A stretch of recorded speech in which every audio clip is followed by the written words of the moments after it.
Dumadagundong ang ugong ng mga busina sa masikip na kalye ng Quiapo. Tila isang nag-aapoy na ahas ang trapiko, hindi umuusad. Habang ang init ng hapon ay walang awang bumabalot sa syudad, sa loob ng isang makintab at itim na Audi, ang lamig ng aircon ay nagsisilbing pader laban sa kaguluhan sa labas. Ngunit para kay John Williams, ang pader na yon ay masyadong manipis. Roberto, ano bang nangyayari? Isang oras na tayong nakatigil dito.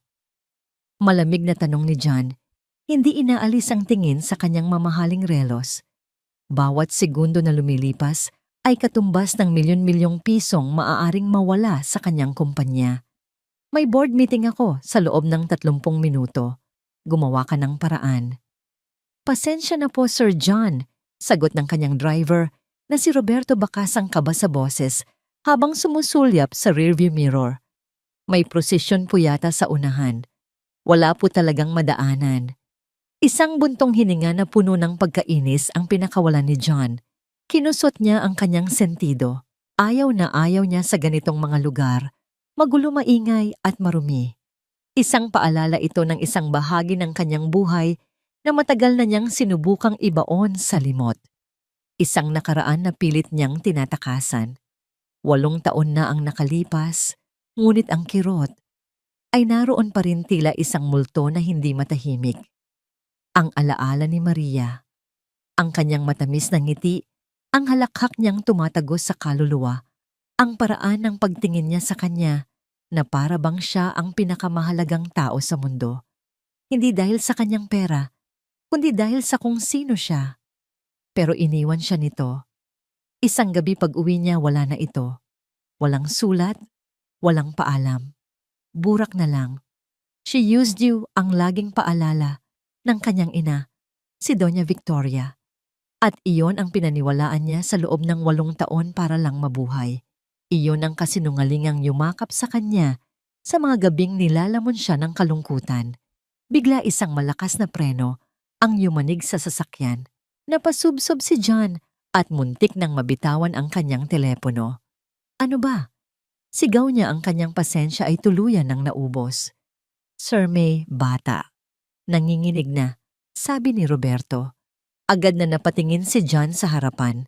Isang maliit na batang lalaki, marahil ay nasa 8 taong gulang, ang nakatayo doon, ilang pulgada na lang mula sa bumper ng sasakyan. Nanginginig ito sa takot habang ang hawak niyang gula-gulanit na bola ng basketball ay gumulong palayo. Bumukas ang pinto ng Audi. Lumabas si John, ang kanyang mamahaling Italian suit ay tila isang insulto sa karalitaan ng paligid. Ang kanyang mukha na laging kalmado at puno ng awtoridad sa loob ng boardroom ay ngayon nababalot ng purong galit. Hahagilapin niya sana ang mga magulang ng bata para sigawan. Ngunit bago pa man siya makapagsalita, isang babae ang mabilis na tumakbo mula sa gilid ng kalsada. Payat ito, gusot ang damit at magulo ang buhok na tila hindi na suklay ng ilang araw. Mabilis niyang niyakap ang bata. Enzo, anak Diyos ko, ilang beses ko bang sinabi sa iyo na huwag kang tatakbo sa kalsada? Nanginginig ang boses ng babae, pinaghahalo ang takot at ulga. Nakatayo lang si John, naghihintay na harapin siya ng babae. Ngunit nang dahan-dahan itong lumingon, ang lahat ng galit sa dibdib ni John ay biglang naglaho na palitan ng isang pagkabigla na para bang sinaksak siya ng libu-libong karayom na yelo. Ang ingay ng Quiapo ay biglang nawala. Ang mga busina ay naging isang malayong ugong na lamang. Ang oras ay tila huminto. Ang babaeng yun, ang mukha niyang mas payat na may mga guhit ng paghihirap, ang mga mata niyang pagod at malungkot. Ngunit kilala niya ang mga matang yun. Kilalang kilala niya. Iyon ang mga matang minahal niya nang higit pa sa kanyang buhay. Maria. Ang pangalan ay lumabas sa kanyang mga labi na parang isang hininga, isang bulong na halos hindi marinig. Ang babae ay natigilan. Ang takot sa kanyang mukha ay napalitan ng pagkagulat. Pagkatapos ay hiya at sa huli, purong sindak. Para siyang nakakita ng multo. Nanginginig ang kanyang mga labi. Ang karton na may nakasulat na tulong po para sa gamot na nasa tabi niya ay tinangay ng hangin, ngunit hindi niya ito pinansin. John, ganti niyang bulong. Para silang dalawang estatwa sa gitna ng kaguluhan, ang mayamang CEO at ang babaeng namamalimos sa kalsada. Ang dating mag-asawa na pinaghiwalay ng 8 taon ng katahimikan at kasinungalingan. Anong ginagawa mo dito? Hirap na tanong ni John, ang kanyang boses ay basag. Anong nangyari sa'yo? Hindi siya makasagot. Yumuko si Maria, hinigpitan ng yakap sa bata na para bang gusto niyang magtago sa likod nito. Parang awa mo na, John. Pakiusap niya, ang boses ay puno ng kahihiyan. Umalis ka na. Pakiusap. Ang pakiusap niya ay tila isang sampal. Umalis. Pagkatapos ng 8 taon na paghahanap ng sagot, naisino po siya. Tanong ng bata, ang kanyang mga mata ay nagpapalipat-lipat ng tingin mula kay John patungo sa kanyang ina. Lalong namutla si Maria. Sinubukan niyang tumayo at hilahin ang bata, paalis palayo, sa mapanuring tingin ni John palayo sa nakaraan, na bigla na lang sumulpot para singilin siya. Ngunit ang katawan niya, na pinahina ng gutom at pagod, ay hindi sumunod. Bigla siyang napahawak sa kanyang ulo. Ang kanyang paningin ay nanlabo. Ang mga mukha ng tao sa paligid ay nagsimulang umikot. Nakita ni John ang pagbabago sa mukha nito. Maria, ayos ka lang ba? Ang galit sa kanyang boses ay napalitan ng pag-aalala. Humakbang siya palapit, ngunit huli na ang lahat. Sa isang iglap, ang mga mata ni Maria ay pumuti at ang kanyang katawan ay bumagsak na parang isang manikang nawalan ng tali. Bumagsak siya sa maruming semento ng bangketa. Inay, humiyaw ang bata sa takot. Ang lahat ng natitirang kontrol ni John ay gumuho. Ang CEO, ang business magnate, ang taong walang kinatatakutan ay biglang nataranta. Wala siyang pakialam sa kanyang mamahaling suit nang lumuhod siya sa maruming kalsada. Maria, Maria, gumising ka. Inalog niya ito ng bahagya pero walang tugon. Hinawakan niya ang pulso nito, mahina pero naroon pa. Ang kanyang mukha ay napakalamig. Ang takot, isang dalisay at matinding takot na hindi niya naramdaman sa loob ng maraming taon, ay gumapang sa kanyang sistema. Binuhat niya ito. Magaan. Napakagaan na para bang isang kalansay na lamang ang kanyang pasan. Roberto? Sigaw niya, ang kanyang boses ay umalingaw-ngaw sa gitna ng ingay. Ang lahat ng tao ay nakatingin na sa kanila. Bumalik ka dito, sa ospital. Dalhin mo kami sa pinakamalapit na ospital ngayon na. Pero sir, yung meeting niyo po. Kansilahin mo lahat, wala akong pakialam. Sigaw ni John habang maingat, ngunit mabilis na inihihiga si Maria sa leather na upuan sa likod. Isinara niya ang pinto at sa isang saglit ang kanyang mga mata at ang mga mata ng batang lalaki na naiwan sa bangketa ay nagtama. Isang vendor sa gilid ng kalsada ang mabilis na lumapit at niyakap ang umiiyak na bata. Enzo, halika muna dito sa akin, halika. Pumasok si John sa kotse habang humaharurot ito palayo-palayo sa kaguluhan, palayo sa kanyang meeting na nagkakahalaga ng milyon-milyon. Isang bagay lang ang nasa isip niya. Nakatitig siya sa maputlang mukha ni Maria, ang babaeng minsan niyang tinawag na asawa, ang babaeng winasak ang puso niya at ang babaeng ngayon ay nasa bingit ng kamatayan sa kanyang harapan. Ang 8 taon ng galit, pagtataka at sakit ay bumalik lahat sa isang iglap. Pero sa ilalim ng lahat ng iyon, may isang tanong na sumisigaw sa kanyang isipan, isang tanong na mas mahalaga kaysa sa anumang kontrata o negosyo. Diyos ko, Maria, anong nangyari sa'yo? Ang amoy ng antiseptic at sakit ay sumalubong kay John pagpasok niya sa emergency room ng pampublikong ospital.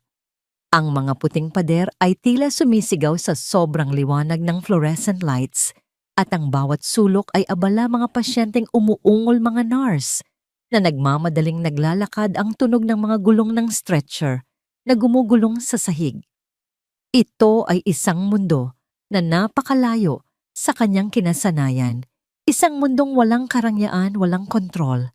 Isang matandang doktor na may makapal na salamin at bakas ng pagod sa muka ang lumapit sa kanya. Mr. Williams, ako si Dr. Santos. Kumusta na siya? Walang paligoy na tanong ni John, ang boses ay naglalaman ng awtoridad na hindi nawawala kahit sa gitna ng kaguluhan. Tiningnan siya ng doktor. Ang mga mata nito ay puno ng propesyonal na pakikiramay. Stable na po siya sa ngayon. Nilagyan na namin ng IV para sa hydration. Pero Mr. Williams, ang kondisyon niya ay malala. Anong kondisyon? Kumunot ang noo ni John. Nahimatay lang siya. Pagod lang yan. Umiling ang doktor. Hindi lang po simpleng pagod. Base sa aming paunang pagsusuri, siya ay dumaranas ng matinding malnutrisyon, dehydration, at sobrang pagkapagod. Ang katawan niya ay bumigay na. Para siyang hindi nakakain ng masustansyang pagkain sa loob ng ilang linggo, kung hindi man buwan. Ang bawat salita ng doktor ay parang isang suntok sa sikmura ni John. Malnutrisyon. Ang babaeng minsan niyang pinangakuan na bibigyan ng magandang buhay ay nagugutom habang siya ay kumakain sa mga pinakamamahaling restaurant at nag-aaksaya ng pagkain si Maria ay naramdaman ni John ang isang damdaming hindi niya madalas maranasan ang bigat ng konsensya. Maari niyo na siyang puntahan. Nasa cubicle number 3 siya. Pero kailangan niyang manatili dito para sa masusing obserbasyon, sabi ng doktor bago siya iwan. Naglakad si John patungo sa kurtinang nagsisilbing pinto ng cubicle. Sa bawat hakbang bumibigat ang kanyang dibdib. Huminga siya ng malalim bago dahan-dahang hinawi ang kurtina. Nakahiga si Maria sa isang manipis na kama. Ang kanyang balat ay mas maputla kaysa sa puting kumot na bumabalot sa kanya. Ang isang tubo ng dextrose ay nakakabit sa kanyang payat na braso. Kahit sa kanyang pagtulog ang kanyang mukha ay puno ng pagkabalisa na para bang ang kanyang mga bangungot ay hindi siya tinitigilan. Umupo si John sa isang plastik na upuan sa tabi ng kama. Pinagmasdan niya ang mukha ni Maria. Sa ilalim ng malupit na ilaw ng ospital, kitang-kita ang bawat marka ng paghihirap, ang maitim na bilog sa ilalim ng kanyang mga mata, ang mga lamat sa kanyang tuyong, labi, ang pagiging butot balat ng kanyang mga pisngi. Nasaan na ang babaeng dati puno ng buhay at tawa?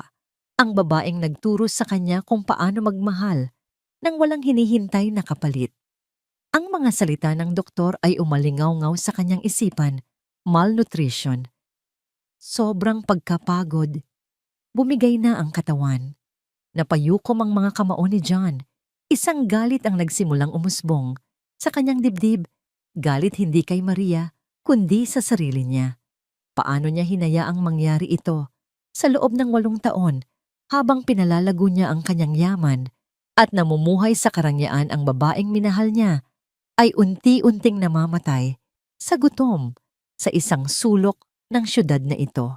Dahan-dahang gumalaw ang mga talukap ng mata ni Maria. Naramdaman niya ang pagbabago sa hangin, ang presensya ng isang taong matagal na niyang kinalimutan ngunit hindi nawala sa kanyang puso. Imbes na kapayapaan, sindak ang gumuhit sa kanyang mukha nang magmulat siya ng mga mata at makita si John na nakaupo sa tabi niya. Sa isang iglap, sinubukan niyang bumangon, hindi alintana ang karayom ng dextrose na nakatusok sa kanyang kamay. Ang tanging nasa isip niya ay tumakas. Ang takot ay mas matindi pa kaysa sa sakit ng kanyang katawan. John, anong ginagawa mo dito? Nanginginig niyang tanong, ang boses ay paos. Mabilis na iginala niya ang kanyang mga mata sa paligid. Nasaan? Nasaan ang anak ko? Nasaan si Enzo? Ang tanong ay tumama kay John na parang kidlat. Anak ko, ang bata sa kalsada, si Enzo. Ligtas siya. Mabilis niyang sagot, sinubukang pakalmahin ito. Nasa kapitbahay niyo, isang ale na nagpakilalang Liza. Ngunit imbes na kumalma, lalong lumaki ang takot sa mga mata ni Maria. Mga luha ang nagsimulang mamuo. Huwag mo siyang kukunin. Pakiusap niya ang kanyang boses ay basag at puno ng desperasyon. Parang awa mo na John. Huwag ang anak ko. Gagawin ko ang lahat, lumayo lang kayo sa kanya. Naguluhan si John sa kanyang reaksyon. Bakit ko naman siya kukunin, Maria? Ano bang sinasabi mo? Dahil galit ka sa akin. Humagulhol siya. Dahil iniwan kita. Ito na ang parusa mo. Hindi ba? Ang bawiin sa akin ang kaisa-isang bagay na mahalaga sa buhay ko. Napatayo si John na sasaktan sa mga paratang nito. Hindi ko alam kung anong tingin mo sa akin pero hindi ako ganyang klase ng tao. Gusto ko lang ng mga sagot. Huminga siya ng malalim, tinipon ang lahat ng kanyang lakas para itanong ang bagay na gumugulo sa kanyang isipan mula pa kanina. Sino ang ama ng bata, Maria? Ang tanong ay binitin sa hangin, mabigat at puno ng kahulugan. Yumuko si Maria. Ang kanyang mga balikat ay nayanig sa bawat hikbi. Hindi siya makatingin ng diretso kay John. Ang katahimikan niya ay mas malakas pa kaysa sa anumang sigaw. Pinagkabit-kabit ni John ang lahat. Ang edad ng bata, ang 8 taon nilang pagkakahiwalay, ang pamilyar na mga mata ng batang iyon, isang malamig na katotohanan ang unti-unting lumukob sa kanyang pagkatao. 8 taon? Bulong niya sa sarili bago ito tiningnan muli. Siya ay 8 taon. Tama ba, Maria? Ang kanyang boses ay nanginginig na. Wala nang nagawa si Maria kundi ang dahan-dahang tumango habang ang mga luha ay malayang dumadaloy sa kanyang mga pisngi. Tumingala siya at sa mga mata niyang puno ng sakit at pagsisisi, sinabi niya ang mga salitang babago sa buhay ni John magpakailanman. Anak mo siya, John. Anak natin. Gumuho ang mundo ni John Williams. Ang CEO na kayang kontrolin ang isang buong korporasyon ay biglang nawalan ng kontrol sa sarili niyang paghinga. Napaatras siya ng isang hakbang na pasandal sa malamig na pader ng ospital. Isang anak. Mayroon siyang isang anak. Sa loob ng 8 taon, nabuhay ang isang bahagi ng kanyang pagkatao sa mundong ito nang hindi niya alam. 8 kaarawan, 8 Pasko. Ang mga unang hakbang, unang salita, lahat ay ninakaw sa kanya. Ang pagkalito ay napalitan ng sakit, at ang sakit ay nag-apoy para maging galit. Bakit? Iyon lang ang salitang nagawa niyang bigkasin. Bakit hindi mo sinabi sa akin, Maria? Bago pa man makasagot si Maria, ang pinto ng cubicle ay bumukas. Si Liza ang alay mula sa kalsada, ang pumasok dala-dala ang isang supot ng gamit. Maria, nak, kumusta ka na? Dinala ko na ang... Natigilan siya nang makita si John. Nasaan ang bata? Tanong ni John, ang boses ay mariin at walang emosyon. Nasa labas po kasama ng anak ko. Sagot ni Liza, bahagyang natatakot sa intensidad ng lalaki. Hindi na nag-aksaya ng oras si John. Nilagpasan niya si Liza at lumabas ng cubicle. At doon sa isang mahabang upuan, sa pasilyo, nakita niya si Enzo tahimik na naglalaro ng isang lumang laruang de baterya. Nang makita si John, bahagyang natakot ang bata. Pero hindi ito umiyak. Mayroong isang kakaibang tapang sa kanyang mga mata ni John. Hinintay ni John na makalabas si Maria na inaalalayan na ni Liza. Ang utos ni John ay malinaw at hindi maaring tutulan. Iuwi mo ako sa kanya. Dalhin mo ako kung saan kayo nakatira. Pero John, ang lugar namin, nag-aalangang sabi ni Maria, puno ng hiya. Marumi, maliit, hindi ka bagay doon. Wala akong pakialam. Matigas niyang sagot. Gusto kong makita kung saan lumaki ang anak ko. Ngayon na. Ang biyahe patungo sa tinitirhan ni na Maria ay isang paglalakbay sa impyerno para kay John. Iniwan nila ang malalapad na kalsada ng Maynila at pumasok sa masisikip at palikulikong eskinita ng isang lugar na tila kinalimutan na ng gobyerno. Ang amoy ng basura at maruming kanal ay tumatagos kahit sa loob ng kanyang sasakyan. Ang mga bahay ay dikit-dikit gawa sa pinagtagpi-tagping yero at kahoy. Huminto sila sa harap ng isang gusaling halos guguho na. Umakyat sila sa isang madilim at makitid na hagdanan na amoy amag. Sa ikatlong palapag, huminto si Maria sa harap ng isang pintong kinakalawang na ang doorknob. "Dito na kami," halos pabulong niyang sabi. Pagbukas ng pinto, isang katotohanang mas masakit pa kaysa sa sampal ang tumambad kay John. Ang kanilang bahay ay isang kwartong masikip na nagsisilbing sala-kusina at tulugan. Butas-butas ang bubong na yero. Ang mga dingding ay may mantsa ng tubig ulan. Walang maayos na kasangkapan, maliban sa ilang kahon na ginawang upuan. At sa gitna ng lahat ng iyon, sa isang manipis na banig sa sahig, nakalatag ang kumot at unan ni Enzo. Ito ang kaharian ng kanyang anak. Pumasok si John, ang kanyang mamahaling sapatos ay tila isang kalapastanganan sa maruming sahig. Lumuhod siya sa tabi ng higaan ni Enzo. "Anak, nandito na si Mama?" Mahinang sabi ni Maria habang hinahaplos ang noo ng bata. "Mama." Panggol ni Enzo, ang mga mata ay bahagyang bumubukas. Mainit ang kanyang hininga. "Masama po ang pakiramdam ko." Hinawakan ni John ang noo ng kanyang anak. Nag-aapoy ito sa lagnat. Ang balat nito ay mamasa-masa sa pawis at ang paghinga ay mababaw at hirap. "Nilalagnat siya," sabi ni John. Ang boses ay puno ng biglaang pag-aalala. "Kailan pa siya ganito?" "Ilang araw na po." Sagot ni Maria, ang mga luha ay muling nagbabanta. "Pero mas lumalala ngayon. Wala na po akong pambili ng gamot." Sa sandaling iyon, si Enzo ay biglang umubo ng malakas. Isang ubo na tila kumakaskas sa kanyang dibdib. Nahirapan siyang huminga at ang kanyang mga labi ay nagsimulang mangitim. Ang lahat ng galit at sakit sa puso ni John ay naglaho na palitan ng purong takot ng isang ama.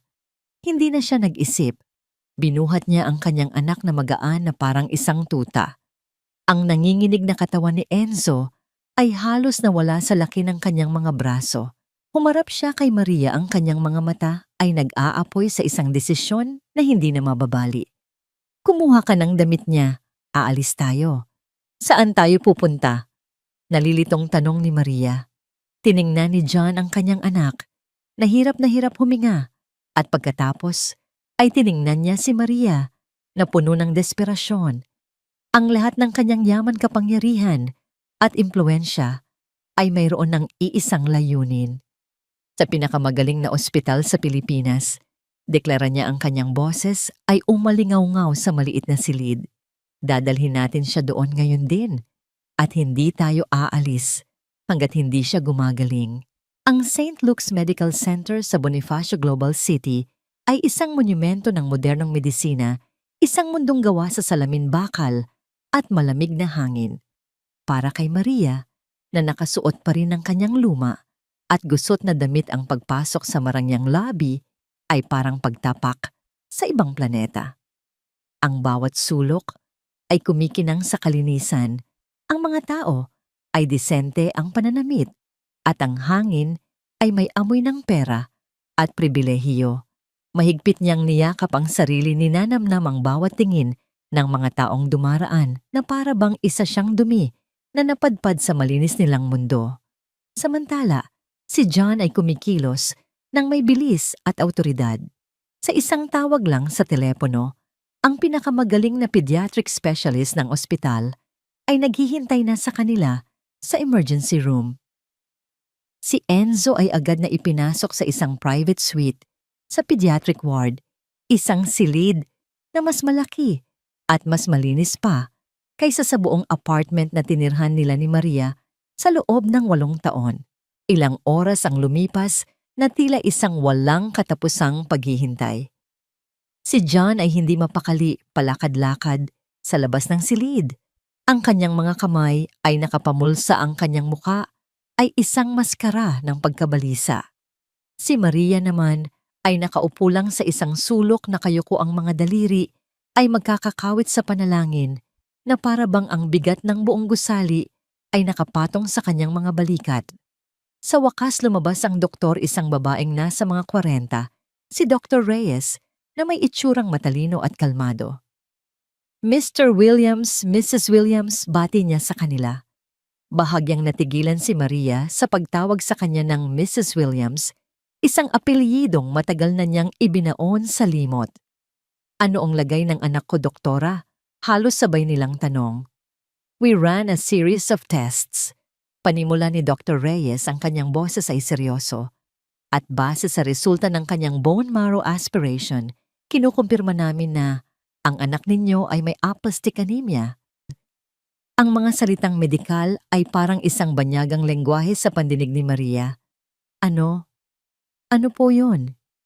Ito ay isang bihirang kondisyon kung saan humihinto ang bone marrow sa pag-produce ng sapat na bagong blood cells para sa katawan. Kaya siya laging nanghihina, nilalagnat at madaling magkapasa. It is a very serious condition. Paliwanag ng doktora, ang puso ni John ay tila huminto sa pagtibok. May lunas ba yan? Meron. Mabilis na sagot ni Dr. Reyes na nagbigay ng bahagyang pag-asa. Ang pinaka-epektibong lunas ay bone marrow transplant. Pero habang naghahanap tayo ng compatible donor, kailangan niyang sumailalim sa regular na blood transfusions at immunosuppressive therapy. It will be a long and expensive process, but it is treatable. Gawin niyo ang lahat. Matigas na sabi ni John. I don't care about the cost. Ang mahalaga, gumaling siya. Tumango ang doktora. He's stable for now. Nakadextrose siya at nasimulan na namin ang unang blood transfusion. Maari niyo na siyang makita, pero kailangan niya ng pahinga. Pagpasok nila sa silid, natagpuan nila si Enzo na mahimbing na natutulog sa malambot na kama. May nakakabit na tubo sa kanyang braso kung saan dumadaloy ang sariwang dugo. Ang kulay sa kanyang mga pisngi ay unti-unti nang bumabalik. Saglit na gumaan ang pakiramdam ni Maria, ngunit ang bigat ng katotohanan ay mabilis na bumalik. Nang sila na lang dalawa ang naiwan sa tahimik at maluwag na silid hinarap ni John si Maria. Wala na ang pag-aalala sa kanyang mukha. Napalitan ito ng isang malamig at matigas na ekspresyon. Ngayon sabihin mo sa akin ang lahat. Utos niya, ang boses ay mababa pero puno ng bigat. 8 taon, Maria. 8 taon kitang hinanap. Nag-hire ako ng private investigators. Pinuntahan ko lahat ng kamag-anak mo sa probinsya. Pero para kang bulang naglaho. At ngayon, malalaman kong may anak pala tayo na halos mamatay dahil wala kang pera. Sabihin mo sa akin kung bakit. Bakit mo ito tinago? Hindi na napigilan ni Maria ang paghagulhol. Ang lahat ng sakit, takot at bigat na kinimkim niya sa loob ng 8 taon ay bumuhos na parang isang sirang dam. Dahil wala akong pagpipilian, sigaw niya sa gitna ng kanyang mga hikbi. Ginawa ko lang to para protektahan kayo, para protektahan siya. Protektahan mula kanino? Mula sa akin. Naguguluhang tanong ni John. Umiling si Maria. Ang kanyang mga mata ay puno ng isang takot na tila ngayon lang muling nabuhay. Mula sa kanya, mula sa ina mo. Natigilan si John. Anong kinalaman ni Mama dito? At doon sa ilalim ng malamlam na ilaw ng pribadong silid ng ospital, ikinuwento ni Maria ang mapait na katotohanan. Ang eksena ay bumalik 8 taon na ang nakalipas. Isang maliit ngunit malinis na apartment na inuupahan ni na John at Maria. Si Maria na noon ay 2 buwan nang nagdadalang tao ay masayang naghahanda ng hapunan hinihintay ang pag-uwi ng kanyang asawa. Isang kakatok sa pinto ang pumukaw sa kanya. Inakala niyang si John iyon, ngunit pagbukas niya tumambad sa kanya ang malamig at mapanuring mukha ni Doña Victoria Williams. Suot ang kanyang eleganteng damit at alahas na tila isang reyna na napadpad sa tirahan ng isang pulubi. Magandang gabi po. Nanginginig na bati ni Maria. Hindi sumagot si Doña Victoria. Pumasok ito sa loob, inilibot ang tingin sa maliit na apartment na may halong pandidiri. So, this is where my son lives. Sabi niya, ang boses ay puno ng pang-aalipusta. Tinalikuran niya ang mansyon ng yaman para lang sa isang ganito. Mahal po namin ang isa't isa. Mahinang sagot ni Maria. Isang mapaklang tawa ang pinakawalan ni Doña Victoria. Pag-ibig, Hija, ang pag-ibig ay hindi nakakabusog. Alam mo ba kung ano ang isinakripisyo ng anak ko para sa'yo? Ang pangalan ng pamilya, ang respeto ng business community. Lahat ay pinagtatawanan siya dahil nagpakasal siya sa isang babaeng walang pinanggalingan. Hindi po ako masamang tao. Manahimik ka. Putol ni Doña Victoria ang kanyang boses ay biglang tumaas at naging matalim. Lumapit ito kay Maria, ang mga mata ay nag-aapoy sa galit. Kung talagang mahal mo ang anak ko, lalayuan mo siya. Sisirain mo lang ang buhay niya.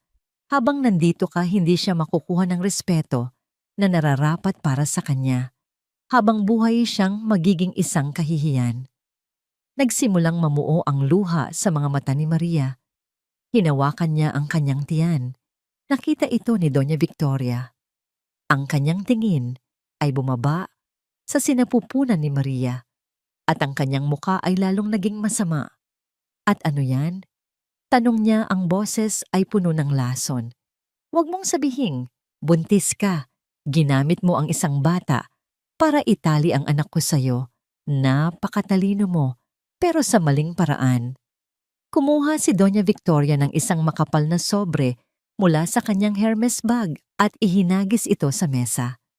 Bumagsak ito na may kasamang malakas na kalabog. 5 milyon, sabi niya. Sapat na yan para makapagsimula ka ng bagong buhay. Malayo dito, malayo sa anak ko. Ipalaglag mo yang bata at wag na kayong magpapakita pa. Napaatras si Maria, hindi makapaniwala sa kanyang narinig. Hindi ko po gagawin yan, anak po ito ni Gian Aponyo. Lalong nagdilim ang mukha ni Doña Victoria. Hindi ko kailanman kikilalanin ang isang bastardo bilang apo ko. Hinawakan niya ng mahigpit ang braso ni Maria. Makinig ka, babae. Kung hindi ka aalis, sisiguraduhin kong magiging impyerno ang buhay ninyo. May pera ako. May kapangyarihan ako. Kaya kong gawing miserable ang bawat araw mo. Kaya kong siguraduhin na walang tatanggap sa'yo sa kahit anong trabaho. Kaya kong ipatanggal ang anak ko sa sarili niyang kumpanya. Huwag mo akong subukan. Nanginginig sa takot si Maria. Alam niyang hindi nananakot lamang si Doña Victoria. Nakita niya ang determinasyon sa mga mata nito. Binitawan siya ni Doña Victoria at kinuha ang isang basong tubig sa mesa. Sa isang nakakagulat na galaw, ibinuhos niya ang malamig na tubig sa mukha ni Maria. Iyan ang halaga mo sa akin. Malamig niyang sabi, habang si Maria ay nabigla at nabasa. Isang basurahan na kailangang itapon. Kung tunay mong mahal si John, aalis ka. Yan ang pinakamalaking pabor na magagawa mo para sa kanya. Nanginginig si Maria habang tinatapos ang kanyang kwento. Ang sakit ng alaala ay sariwa pa rin na para bang kahapon lang nangyari. Si John ay nakatayo lang, hindi makagalaw. Ang kanyang muka ay namumutla, ang kanyang paghinga ay mabigat. Ang bawat salita ni Maria ay isang patalim na bumaon sa kanyang puso. Ang babaeng pinakamamahal niya ay dumanas ng ganitong uri ng pagpapahirap at pang-aapi mula sa sarili niyang ina. Bakit? Bakit hindi mo sinabi sa akin? Tanong niya, ang kanyang boses ay garalgal na. Paano sagot ni Maria? Ang mga mata ay puno ng pighati. Maniniwala ka ba sa akin? Laban sa sarili mong ina. John, mahal na mahal kita. Ayokong maging dahilan ng pag-aaway ninyo.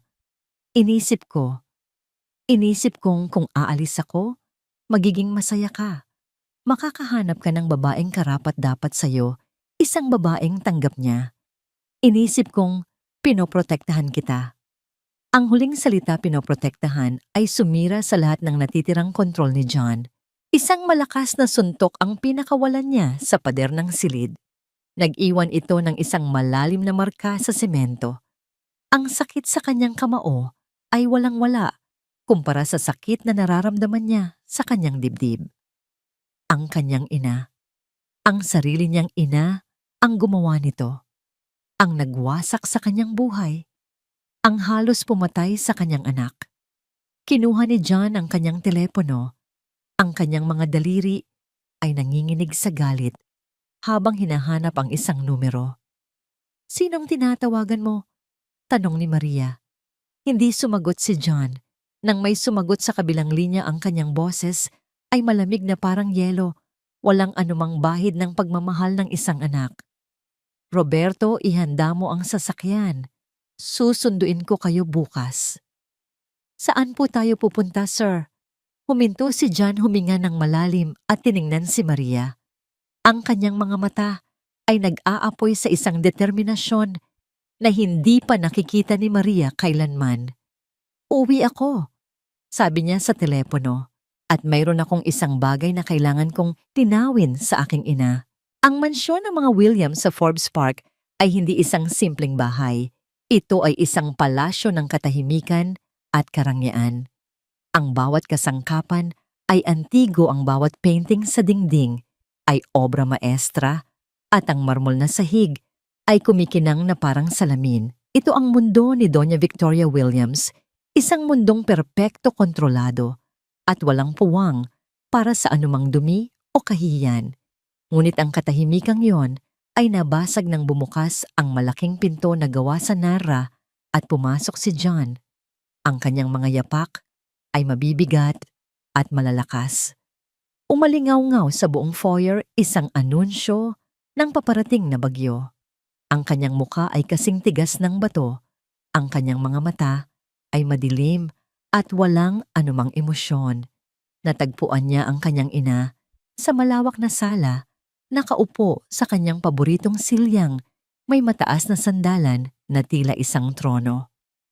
Si Doña Victoria ay nagbabasa ng dyaryo habang humihigop ng tsa, ang larawan ng isang eleganteng matriarch. "John, anak, napadalaw ka." Bati niya, hindi inaalis ang tingin sa dyaryo. "I thought you had a board meeting today. Huwag mong sabihing kinansela mo na naman. Your responsibilities." "Tumigil ka." Malamig na utos ni John. Sa unang pagkakataon, ibinaba ni Doña Victoria ang kanyang dyaryo. Nakita niya ang ekspresyon sa mukha ng kanyang anak, isang ekspresyong hindi pa niya nakikita kailanman. Ito ay hindi simpleng galit. Ito ay pagkasuklam. "Anong problema mo?" tanong niya. Ang kanyang boses ay nagsisimula ng maging matigas. Imbes na sumagot, lumapit si John sa mamahaling coffee table at may inilapag na isang sobre. Hindi pera ang laman nito. Dahan-dahan niyang inilabas ang mga litratong kuha mula sa kanyang telepono kagabi. Ang unang litrato, si Enzo, nakahiga sa kama ng ospital, ang balat ay maputla. May nakakabit na tubo ng dugo sa braso. Ang pangalawang litrato, si Maria, natutulog sa isang plastik na upuan, ang mukha ay gusot sa pag-aalala at pagod. "Kilala mo ba sila?" tanong ni John, ang boses ay mababa at mapanganib. Tiningnan ni Doña Victoria ang mga litrato. Isang bahagyang kislap ng pagkilala ang dumaan sa kanyang mga mata nang makita si Maria, ngunit mabilis itong napalitan ng isang malamig na pagkainis. "Siyempre, iyan ang babaeng sumira sa buhay mo," sabi niya. "At sino ang batang yan? Mukhang sakitin. Huwag mong sabihing dinala mo siya sa ospital. John, ginagamit ka lang niya." "Apo mo, yan." Ang tatlong salita ay tumama sa hangin na parang isang malakas na sampal. Natigilan si Doña Victoria. Ang kanyang bibig ay bahagyang bumuka. "Ano?" "Ang batang yan," dinuro ni John, ang litrato, "ay si Enzo, anak ko, at apo mo. 8 taong gulang at halos mamatay siya kahapon dahil sa sakit na aplastic anemia. Halos mamatay siya dahil ang ina niya ay namamalimos sa kalsada para lang may pambili ng gamot." Ang kulay ay unti-unting nawala sa mukha ni Doña Victoria.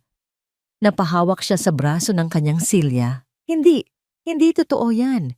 Nagsisinungaling siya. Nagsisinungaling. Isang tawang walang saya ang kumawala kay John. "Ako mismo ang nakakita, Ma. Ako ang nakakita kay Maria na nakaluhod sa bangketa. Ako ang bumuhat sa anak ko na hirap huminga. At alam mo ba kung bakit sila umabot sa ganitong kalagayan? Lumapit pa siya ang kanyang anino ay bumalot sa nakaupong ina. Dahil 8 taon na, ang nakalipas pinuntahan mo ang buntis kong asawa, tinakot mo siya, inalipusta mo siya, at itinaboy mo siya na parang isang aso. Ginawa ko yun para sa'yo. Depensa ni Doña Victoria ang kanyang boses ay nagsisimula ng manginig. Hindi siya karapat-dapat sa'yo. She was a nobody, isang kahihiyan sa pangalan natin. Kahihiyan. Sumabog si John. Ang kanyang sigaw ay yumanig sa buong silid. Isang sigaw na naglalaman ng 8 taon ng sakit at galit. Ang nag-iisang kahihiyan sa pamilyang ito ay ikaw. Tumayo si Doña Victoria, ang kanyang mukha ay puno na rin ng galit. How dare you speak to me like that? Ako ang ina mo. At ikaw ang dahilan kung bakit halos mamatay ang apo mo. Ganti ni John. Ikinuwento niya sa akin ang lahat, ma. Ang pagpunta mo sa apartment, ang pag-alok ng pera, ang pagbabanta na sisirain mo, ang buhay namin, ang pagbuhos ng tubig sa mukha niya. Sa pagbanggit ng huling detalye, natigilan si Doña Victoria. Alam niyang walang ibang nakakaalam noon, kundi silang dalawa lang ni Maria. Iyon ang patunay na nagsasabi ng totoo si Maria. Pinoprotektahan ko lang ang kapakanan mo. Ang kapakanan ko. Putol ni John. O ang reputasyon mo, ang takot mo sa sasabihin ng mga kaibigan mong mayayaman. O, tingnan niyo si John Williams, nag-asawa ng mahirap. Iyon ba ang kinatatakutan mo, ma? Mas mahalaga ba yun kaysa sa kaligayahan ko, kaysa sa buhay ng sarili mong apo? Hindi makasagot si Doña Victoria. Sa loob ng 8 taon, sinira mo ako. Patuloy ni John, ang kanyang boses ay basag na. Ginawa mo akong isang taong walang puso, isang taong naniniwala na ang babaeng pinakamamahal niya ay tinakasan lang siya. Ginawa mo akong malungkot. Araw-araw, gabi-gabi sa loob ng 8 taon, namuhay ako sa isang kasinungalingan na ikaw mismo ang gumawa. Sa tabi ng isang mesa may isang mamahaling Chinese vase, isang antique na minana pa ni Doña Victoria sa kanyang lola. Ito ang paborito niyang palamuti sa buong bahay. Sa isang iglap kinuha ito ni John. John, anong gagawin mo? Sigaw ng kanyang ina. Ito, sabi ni John habang tinititigan ng vase, ay isang bagay na mahalaga sa'yo, isang simbolo ng pangalan at pamana ng pamilya natin. At sa isang malakas na galaw, ibinato niya ito sa sahig. Ang tunog ng nabasag na porselana ay nakabibingi. Ang mga piraso nito ay kumalat sa makintab na sahig na parang mga luhang kristal.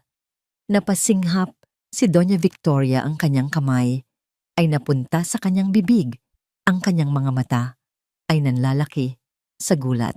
Ganyan din kawalang halaga sa akin ngayon ang dangal ng pamilyang ito. Malamig na sabi ni John habang tinatapakan ang mga nabasag na piraso.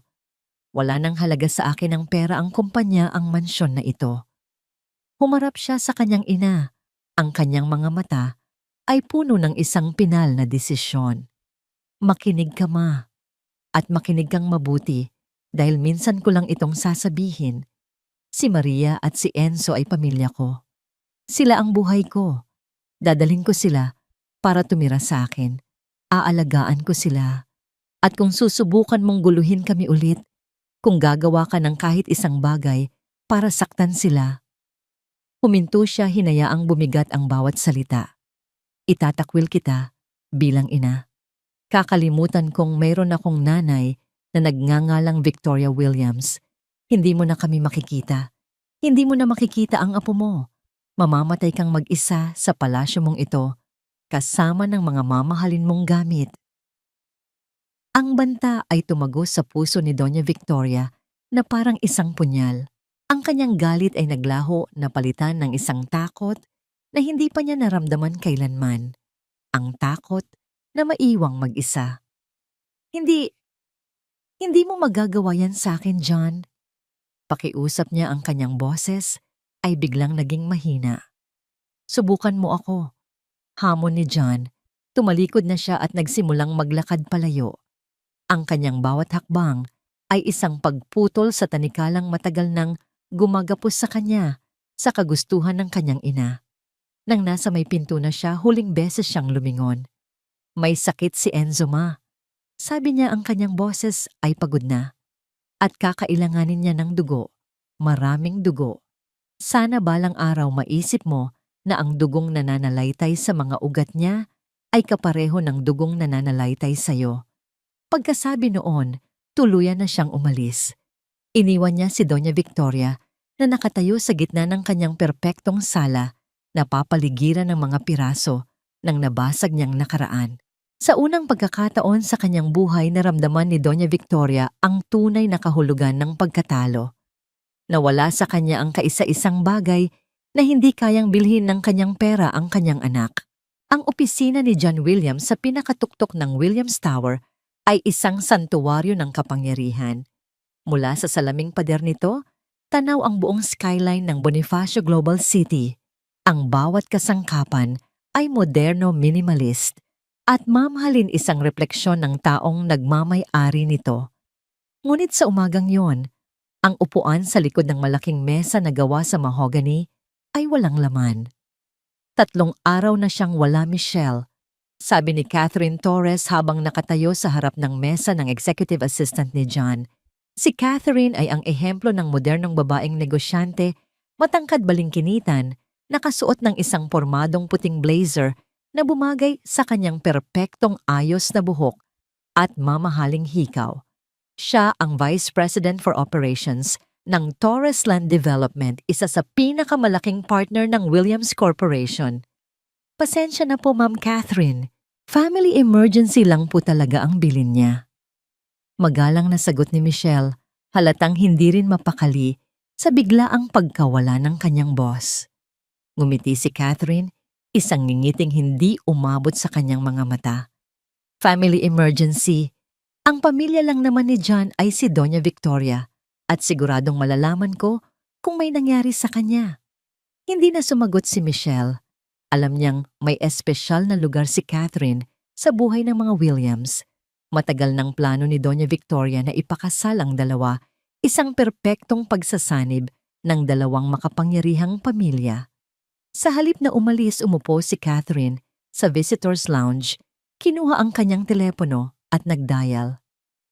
Tita Victoria, it's me, Catherine. Malambing niyang sabi.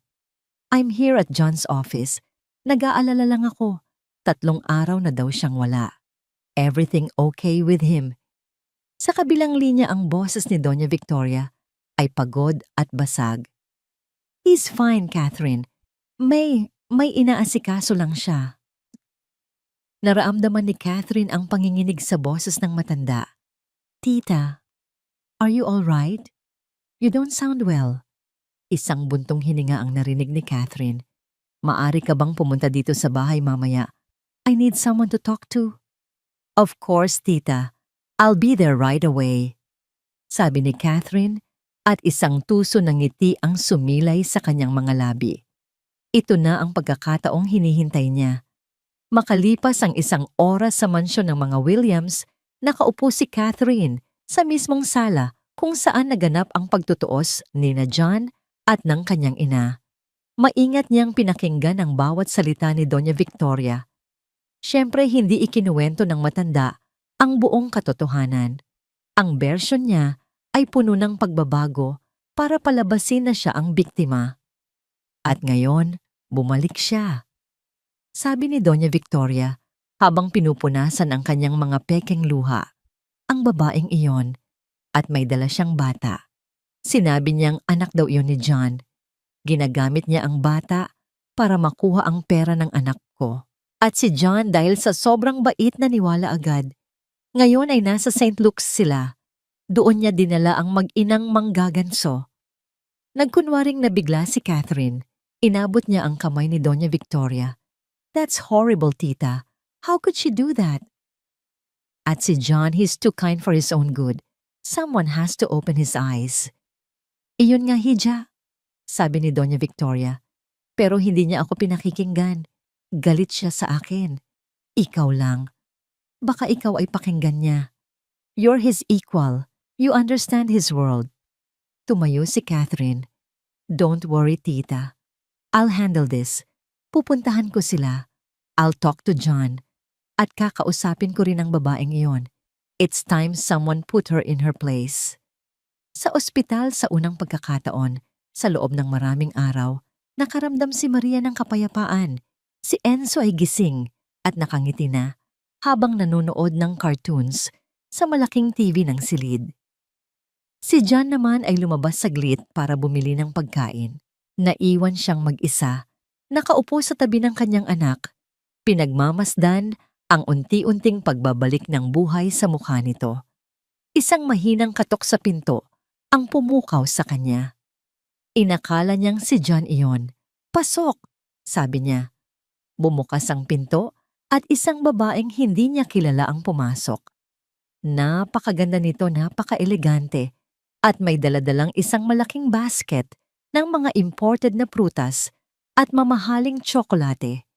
Ang amoy ng pabango nito ay tila pumuno sa buong silid, isang amoy na sumisigaw ng yaman. Hi! Nakangiting bati ni Catherine. You must be Maria. Napatayo si Maria biglang nakaramdam ng hiya sa kanyang suot na simpleng t-shirt at pantalon na ipinahiram lang ni John. Sino po sila? I'm Catherine Torres, a close family friend, and John's business partner. Pakilala niya binibigyan diin ang huling dalawang salita. Nabalitaan ko ang nangyari. I just came to see how the child is doing. Ang paraan ng pagsabi niya ng the child ay tila isang insulto na parabang si Enzo ay isang bagay, hindi isang tao. Ayos na po siya. Salamat sa Diyos. Magalang na sagot ni Maria. Lumapit si Catherine sa kama at nginitian si Enzo. He looks healthy. Pagkatapos ay bumaling siya kay Maria. You must be very relieved. St. Luke's is the best. But of course, it's also the most expensive. Mabuti na lang at napakabuti ng puso ni John.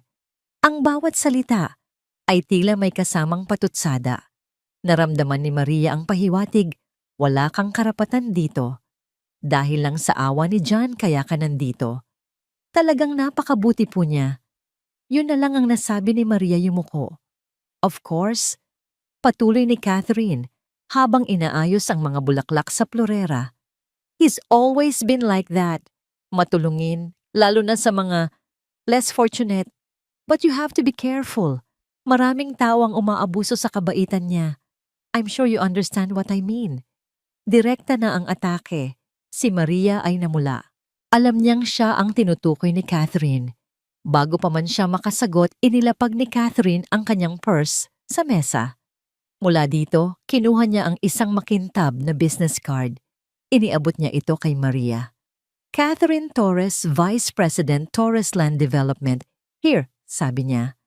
Kung may kailangan ka, anything at all habang nandito ka pa, just call me. After all, what's good for John is good for me. Ang mensahe ay malinaw. Ako ang partner niya, ako ang katapat niya, at ikaw, nandito ka lang pansamantala. Kinuha ni Maria ang business card, ang kanyang mga kamay ay bahagyang nanginginig. Sakto namang bumukas ang pinto at pumasok si John dala ang mga pagkain. Nagulat siya nang makita si Catherine. Catherine, what are you doing here? Ang mukha ni Catherine ay biglang nagbago, naging mas malambing at nag-aalala. John, darling, I was so worried. I heard about the emergency. I just had to come and see if you're okay. And to meet. Tumingin siya kay Maria na parabang ngayon lang niya ito napansin. Your guest. She's not a guest. She's Enzo's mother. Mariing pagtatama ni John. Of course. My apologies. Sabi ni Catherine, ngunit ang kanyang mga mata ay nagsasabi ng ibang kwento. Tumingin siya kay Maria mula ulo hanggang paa at pagkatapos ay kay John. Well, I have to go. May meeting pa ako sa board, sabi niya. Lumapit siya kay John at hinalikan ito sa pisngi, isang halik na sinadya niyang ipinakita kay Maria. "Call me later. Okay, we have so much to talk about." Pagkaalis ni Catherine, naiwan ang isang mabigat na katahimikan sa silid. Ang amoy ng mamahaling pabango ay nanatili sa hangin, isang paalala ng babaeng nag-iwan nito. Tiningnan ni John si Maria. Nakita niya ang pagbabago sa mukha nito, ang pagkawala ng kapayapaan, ang pagbabalik ng pag-aalinlangan at takot. Nakatitig lang si Maria sa business card na hawak niya. Ang makintab na papel ay tila isang simbolo ng agwat sa pagitan ng mundo niya at ng mundo ni John. Naramdaman niya ito na parang isang malamig na pader na biglang itinayo sa pagitan nila. Si John ay mayaman, makapangyarihan at napapaligiran ng mga taong tulad ni Catherine, at siya ay si Maria. Ang babaeng galing sa kalye, ang ina ng kanyang anak. Pero sapat na nga ba iyon? Ang araw na lumabas si Enzo sa ospital ay ang araw na pumasok si Maria sa isang gintong hawla. Ang mansyon ng mga Williams ay hindi isang bahay. Ito ay isang malamig na higante na humihinga ng katahimikan at karangyaan. Habang si Enzo ay tuwang-tuwang tumatakbo sa malawak na hardin, si Maria naman ay nananatiling nakatayo sa may pintuan, takot na gumawa ng kahit isang maling hakbang na maaring makabasag sa perpektong ayos ng lugar. "Welcome home, Maria," sabi ni John. Ang kanyang boses ay puno ng sinseridad. Ipinakita niya sa kanila ang kanilang mga silid. Ang kwarto ni Enzo ay isang paraiso ng isang bata, puno ng mga laruan, libro, at may sariling telebisyon.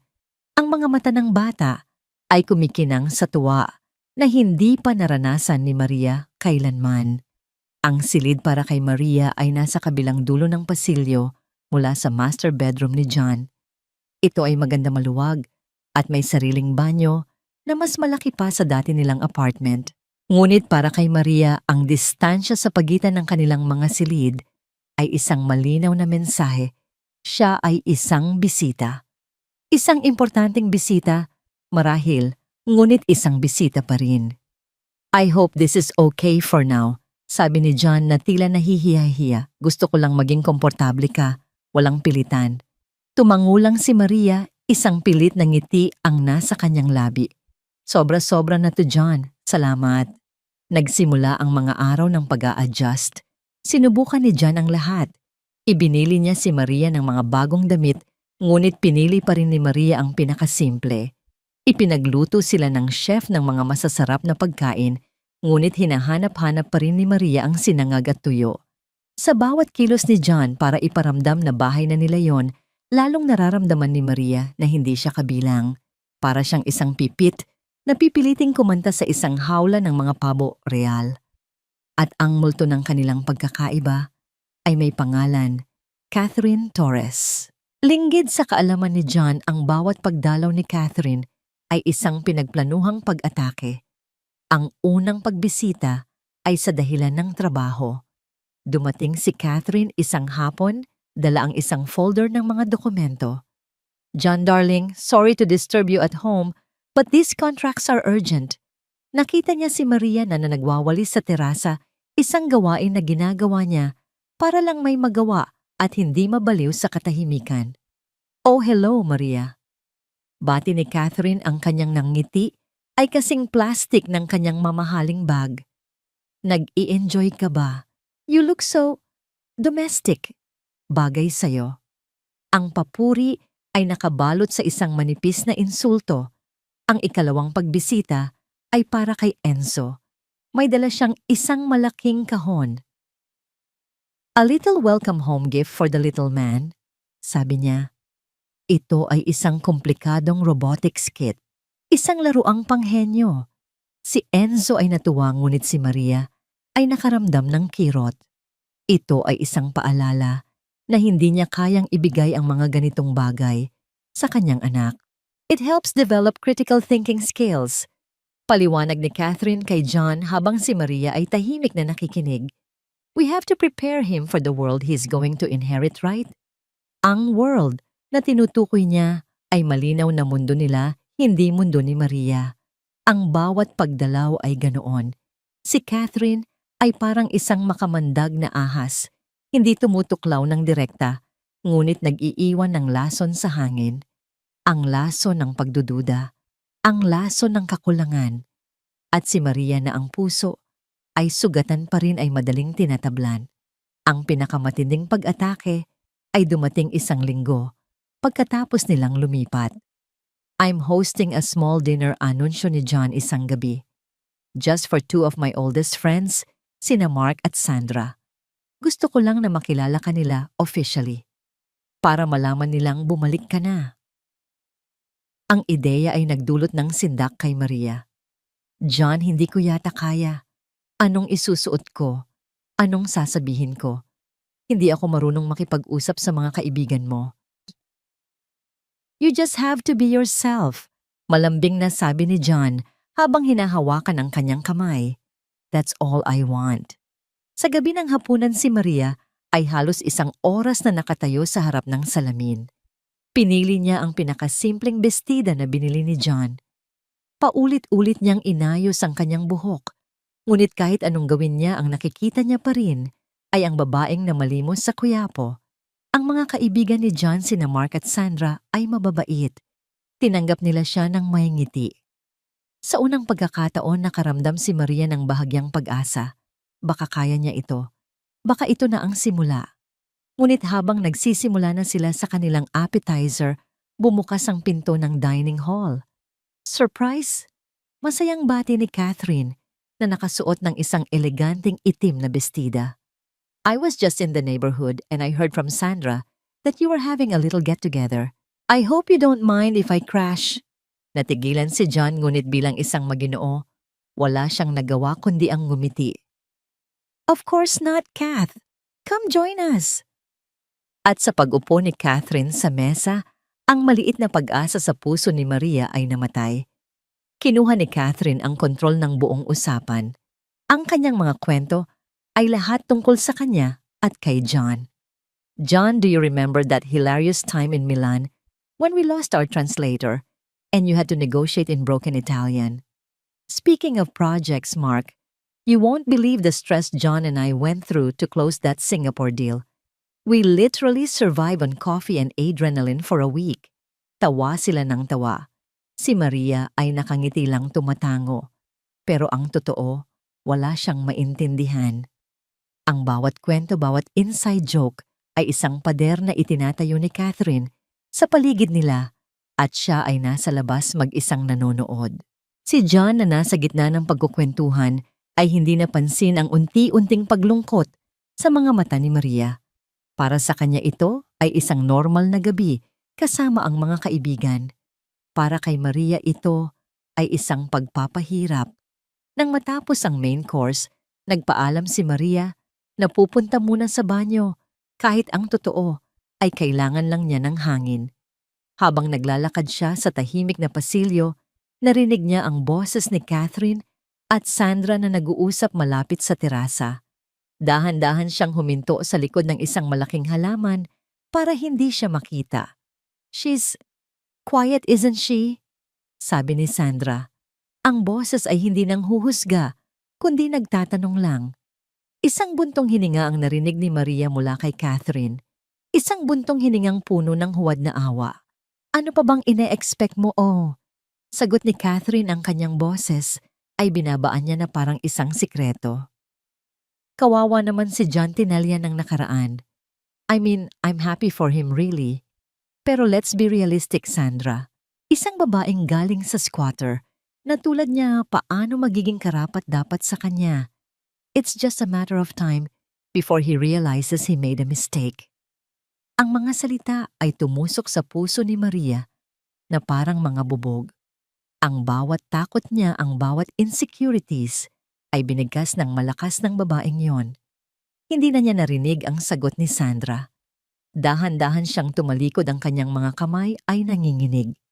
Bumalik siya sa dining hall na parang isang multo at umupo sa kanyang upuan. Are you okay? Tanong ni John, napansin ang biglaang pamumutla niya. Tumingin si Maria sa kanya, sa lalaking mahal niya. Ngumiti siya, isang ngiting basag, isang ngiting puno ng sakit na hindi nakikita. Oo, pagsisinungaling niya. Okay lang ako. Ngunit sa loob-loob niya ang maliit na sinag ng pag-asa na nagsimulang sumibol sa kanyang puso ay tuluyan ng namatay. Ang gintong hawla ay biglang naging masikip, ang mga rehas nito ay malamig at matigas. At sa gabing iyon, habang nakahiga siya sa malambot, ngunit malungkot na kama, sa kanyang magandang silid, isang mapait na katotohanan ang kanyang niyakap. Baka nga tama si Catherine. Baka nga siya ay isang pagkakamali na naghihintay lang na maisaayos. Ang taunang charity ball ng Williams Corporation ay ang pinakamalaking social event ng taon para sa elite ng Maynila. Isang gabi ng kumikinang na mga alahas, magagarang kasuotan at mga peking ngiti. Para kay John, ito ay isang obligasyon. Para kay Catherine, ito ay isang entablado. At para kay Maria, ito ay isang bibitayan. Hindi ko kaya, John, sabi ni Maria isang linggo, bago ang event, habang nakatayo sila sa malawak na walk-in closet ni John. Mayroong isang hanay ng mga gown na ipinadala ni John mula sa isang sikat na designer. Lahat ay magaganda, lahat ay mamahalin. Lahat ay parang isang costume na hindi niya kayang isuot. Kaya mo to, malambing na sabi ni John habang inilalagay ang kanyang mga kamay sa balikat ni Maria. Gusto kong ipakita sa lahat na bumalik ka na. Gusto kong ipagmalaki ka.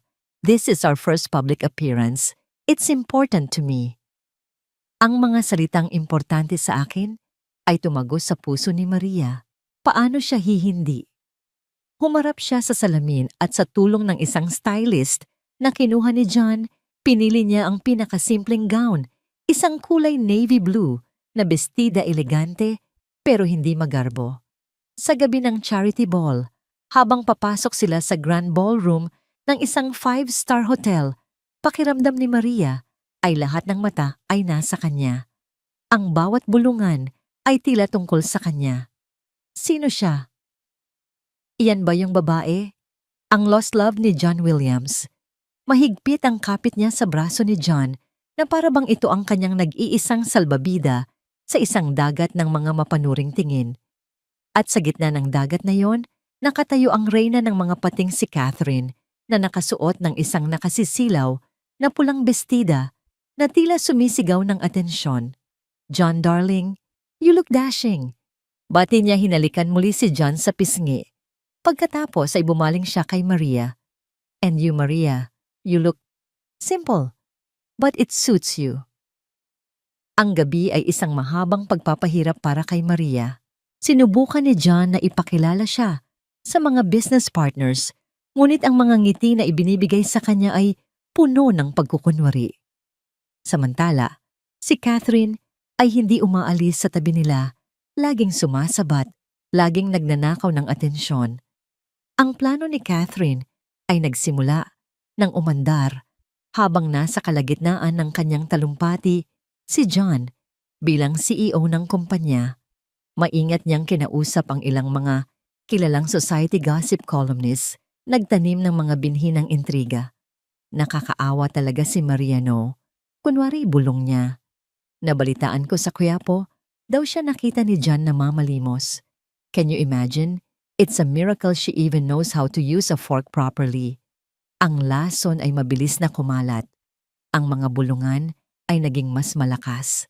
Ang mga sulyap ay naging mga titig. Nang bumalik si John sa kanilang mesa, ang kanyang muka ay masaya dahil sa tagumpay ng kanyang talumpati. What do you think po? Tanong niya kay Maria. Magaling ka. Pilit ng ngiti ni Maria. Kahit ang totoo ay gusto na niyang magtago sa ilalim ng mesa. Iyon ang sandaling pinili ni Catherine para sa kanyang grand finale. Lumapit siya sa kanilang mesa, may dalang 2 baso ng mamahaling red wine. A toast, sabi niya ng malakas, para makuha ang atensyon ng mga kalapit na mesa. To John for a successful night, and to Maria for her incredible comeback. Iniabot niya ang isang baso kay Maria. Nanginginig na kinuha ito ni Maria. Alam mo, Maria, Patuloy ni Catherine, ang kanyang boses ay matamis, ngunit puno ng kamandag. I really admire your strength. Hindi biro ang mabuhay sa kalsada. Sabihin mo nga sa amin, mahirap ba? Mahirap bang bilangin ang mga barya araw-araw? Ang lahat ng usapan sa paligid ay huminto. Ang lahat ng mata ay nakatuon na sa kanila. Naramdaman ni Maria ang pag-init ng kanyang mukha. Catherine, that's enough. Mariing sabi ni John, naramdaman na ang tensyon. Ngunit hindi nagpatinag si Catherine. Ngumiti siya ng mas malawak. Oh, come on, John. We're all friends here. I'm just curious. Siguro naman ay may natutunan kang mahalagang aral mula sa experience mo, di ba, Maria? Tumingin si Maria kay John, naghahanap ng tulong. Ngunit bago pa man makapagsalita si John, ginawa ni Catherine ang kanyang huling galaw. Nagkunwari siyang natapilok at ang hawak niyang baso ng red wine ay aksidenteng. Tumapon lahat ng laman nito ay bumuhos sa dibdib ng navy blue na bestida ni Maria. Isang kolektibong pagsinghap ang narinig mula sa mga nakapaligid. Ang matingkad na pulang mantsa sa madilim na bestida ay parang isang sariwang sugat. Oh my God, I'm so sorry. Sigaw ni Catherine, ang kanyang mukha ay puno ng pekeng pag-aalala. Ang clumsy ko talaga. Naku, ang damit mo. Siguradong mahal yan kahit mukhang simple lang. Don't worry, babayaran ko. Magkano ba? Katumbas ba ng isang buwang pamamalimos mo? Iyon na yon. Ang huling salita. Ang huling insulto. Isang bagay ang pumutok sa loob ni Maria. Hindi galit, hindi sakit, kundi isang pagod na sa pang-aapi, pagod na sa pagiging biktima. Ang babaeng nakaligtas sa 8 taon ng kahirapan sa Quiapo ay muling nabuhay. Ang lahat ay naghihintay na umiyak siya, na tumakbo siyang paalis. Ngunit hindi yun ang ginawa niya. Dahan-dahan ibinaba ni Maria ang kanyang baso. Ang kanyang mga kamay ay hindi na nanginginig. Ang kanyang mukha ay kalmado, ngunit ang kanyang mga mata ay nag-aapoy. Tumingin siya kay Catherine, isang tinging hindi pa nakikita ni Catherine mula sa kanya. Isang tinging puno ng dignidad. Pagkatapos, sa isang mabilis ngunit kontroladong galaw, kinuha niya ang pitsel ng malamig na tubig mula sa gitna ng kanilang mesa. Bago pa man makapag-react si Catherine, ibinuhos ni Maria ang buong laman nito sa ulo ng babae. Ang malamig na tubig ay bumuhos sa perpektong ayos na buhok ni Catherine, tumaloy sa kanyang mamahaling makeup at bumasa sa kanyang pulang bestida. Ang buong ballroom ay napuno ng nakabibinging katahimikan. Walang sino man ang makapaniwala sa kanilang nakita. Nakatayo si Catherine doon, basang-basa, ang kanyang mamahaling maskara ay kumakalat na sa kanyang pisngi na parang itim na luha. Ang kanyang bibig ay nakabuka sa gulat. Sumandal ng bahagya si Maria. Ang kanyang boses nang sa wakas ay lumabas, ay hindi pa sigaw, ngunit malinaw at matatag, para marinig ng lahat sa paligid. Ang damit ko, mabahiran man ng alak, ay madaling labhan, mahinahon niyang sabi. Pero ang pagkatao mong nabahiran ng kasamaan, kahit anong tubig ay hindi yan kayang linisin. Hindi na niya hinintay ang reaksyon ng kahit sino. Tumalikod siya, ang kanyang likod ay tuwid, ang kanyang ulo ay taas noo. Naglakad siya palayo sa mesa, palayo sa mga mapanuring mata at palabas ng ballroom. Bawat hakbang niya ay isang deklarasyon ng kanyang muling nahanap na lakas. Naiwan si John nakatayo at tulala, kasama ng lahat ng iba pa. Tumingin siya sa basang-basa at napahiyang si Catherine, at pagkatapos ay sa direksyon kung saan nawala si Maria. At sa sandaling iyon, isang bagay ang naging malinaw sa kanya. Ang babaeng kakalakad lang paalis ay hindi na ang mahinang Maria na kanyang iniligtas. Ito ay isang reyna na naglalakad palayo sa kanyang trono, nag-iwan ng isang malaking gulo para ayusin ng iba. Bigla natauhan si John. Walang sabi-sabi, tumakbo siya. Tumakbo siya para sundan ng kanyang reyna. Ang video ay kumalat sa social media na parang apoy. Kinuha mula sa cellphone ng isang bisita Malinaw na ipinakita nito ang buong eksena, ang aksidenteng pagtapon ng alak ni Catherine, ang kanyang mapanuyang tanong, at ang hindi inaasahang pagbuhos ng tubig ni Maria. Sa loob ng 24 na oras ito ay naging viral sa mga sirkulo ng mayayaman. Ang charity ball catfight ang naging usap-usapan. Sa kanyang malamig at tahimik na mansyon, paulit-ulit na pinanood ni Doña Victoria ang video sa kanyang tablet. Sa bawat pag-ulit, hindi ang kahihiyan na inaasahan niyang maramdaman ang nanaig. Sa halip, isang kakaibang damdamin ang gumapang sa kanyang puso. Nakita niya ang takot at kahihiyan sa mukha ni Maria sa simula. At pagkatapos, nakita niya ang pagbabago, ang biglaang pagtindig ng dignidad, ang apoy sa kanyang mga mata. Nakita niya ang isang babaeng itinulak sa dulo, ngunit sa halip na mahulog, natuto itong lumipad. At sa panig ni Catherine, nakita niya ang isang refleksyon ng kanyang sarili, ang parehong pagmamataas, ang parehong kalupitan na ginamit niya kay Maria. 8 taon na ang nakalipas. Ang video ay hindi nagpakita ng isang iskandalo sa mata ni Doña Victoria. Nagpakita ito ng isang salamin, at ang nakita niya sa salamin ay hindi niya nagustuhan. Sa loob ng ilang araw, hindi siya lumabas ng kanyang silid. Kinansela niya ang kanyang mga social gatherings at charity meetings. Sa unang pagkakataon sa kanyang buhay, pinili niyang mag-isa hinarap ang multo ng kanyang mga kasalanan. Ang mga salita ni John ay bumabalik-balik sa kanyang isipan. Sana balang araw, maisip mo na ang dugong nananalaytay sa mga ugat niya ay kapareho ng dugong nananalaytay sa iyo. Isang umaga nagpasya siya. Tinawagan niya ang kanyang driver at nagpahatid sa St. Luke's para sa lingguhang follow-up check-up ni Enzo. Hindi siya pumasok agad sa silid. Mula sa bahagyang nakabukas na pinto, pinanood niya sila ng palihim. Nakaupo si John sa isang upuan, binabasahan ng kwento si Enzo. Si Maria naman ay nasa tabi ng kama, maingat na binabalata ng isang mansanas para sa kanyang anak. Mayroong isang simple at tahimik na kaligayahan sa loob ng silid na yon, isang uri ng kaligayahan na hindi kayang bilhin ng lahat ng kanyang pera. Nakita niya kung paano tumingin si John kay Maria, puno ng paghanga at pagmamahal. Nakita niya kung paano ngumiti si Maria kay Enzo, isang ngiting dalisay at puno ng pag-aalay. Ito ang pamilyang sinubukan niyang wasakin. Ito ang pag-ibig na kanyang tinapakan. Isang nurse ang dumaan at muntik na siyang makita, kaya napilitan siyang kumilos. Huminga siya, nang malalim tinipon ang lahat ng natitirang lakas ng loob at kumatok. Pagbukas ng pinto, ang masayang kapaligiran sa loob ay biglang naglaho. Natigilan si John. Agad na tumayo si Maria, ang kanyang katawan ay naging tensyonado at inilagay ang sarili sa pagitan ni Doña Victoria at ng kama ni Enzo, na para bang isang inang leon na poprotekta sa kanyang anak. "Anong ginagawa mo dito?" Malamig na tanong ni John, handang harangin ang anumang masamang balak ng kanyang ina. Ngunit ang babaeng nasa harap nila ay iba na. Wala ang dati niyang pagmamataas. Wala ang kanyang mamahaling alahas. Nakasuot lang siya ng isang simpleng itim na bestida.